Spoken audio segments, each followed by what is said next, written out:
মা, তোমার সঙ্গে আমার কিছু কথা ছিল, না করা যাবে না বলে দিলাম। এই সকালবেলা তুই আবার কি কথা বলবি বলতো? তোর যা জেদ, যদি কিছু চেয়ে বসিস আর আমার যদি দেওয়ার ক্ষমতা না থাকে, তাই নাও করব না আর আগে থেকে হ্যাঁও করব না। শোনো বলছি, আমার 1,000-2 মতো টাকা দরকার ছিল। কি? এত টাকা নিয়ে তুই কি করবি? এত টাকা তো তুই কোনোদিনও খরচ করিস না, আজকে আবার হঠাৎ করে কি হলো? আগে থেকে বিশেষ কিছু বলা যাবে না, 2,000 টাকা নিয়ে কি করছি জানবার জন্য কিছুটা অপেক্ষা করতে হবে। এখন আমাকে 2,000 টাকা তাড়াতাড়ি দাও দেখি। তোকে আমার একটুও বিশ্বাস হয় না। তুই জেদ করে আগে অনেক টাকা নিয়েছিস, এসব টাকা চেয়েও বন্ধু বান্ধবদের সঙ্গে আনন্দ করে উড়িয়ে দিয়েছিস। বলি বাবা, 2,000 টাকা ঘরে আনতে কতটা পরিশ্রম করতে হয় তুই তো বুঝবি না।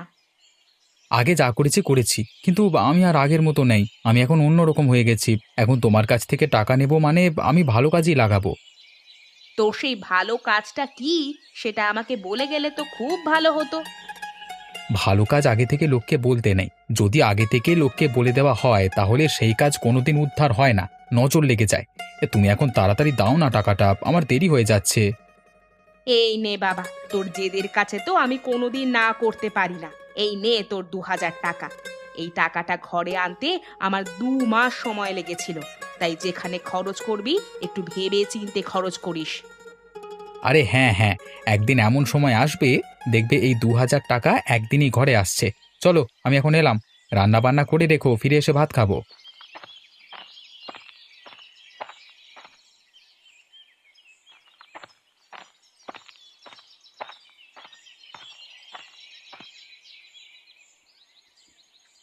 কি গো, তোমার এখনো হিসেব নিকেশ শেষ হয়নি? ও, তুমি এসেছো? না গো, এখনো হিসেব নিকেশ শেষ করতে পারলাম না। গত মাসে দোকানে যেসব মালপত্র তুলেছিলাম সেগুলোর হিসেব আমি কিছুতেই খুঁজে পাচ্ছি না। সবই যেন গরমিল হয়ে গেছে, বুঝলে? গত মাসের হিসেব নিকেশ করে এই মাসে কি লাভ? এ মাসে কি কি মালপত্র দোকানে আনতে হবে তার হিসেব তুমি করো। তুমি বুঝতে পারছো না গিন্নি, গত মাসের কিছু টাকা মহাজন এখনো পাবে। সেই টাকা তো ফেরত দিতে হবে। এখন ওনারা তো হিসেব করে রাখেন, কিন্তু আমার না তাড়াহুড়োর মাথায় করা হয়নি। এখন যদি বেশি টাকা নিয়ে নেন আমার কাছ থেকে, সেটাই হচ্ছে চিন্তা। তোমাদের মহাজন কেমন লোক? টাকা পয়সা নিয়ে কি বদমাইশি করেন? না না, এমনিতে ভালো লোক, কিন্তু সবার মধ্যেই তো একটা ব্যাপার থাকে জানো তো। ধরো আমি বললাম যে আমি হিসেব হারিয়ে ফেলেছি, অমনি তারা তাদের সুদের হার বাড়িয়ে 5-10 হাজার টাকা বেশি নিয়ে নিল। তখন তো আমারই ক্ষতি, তাই না? নাও নাও, সকালবেলা এত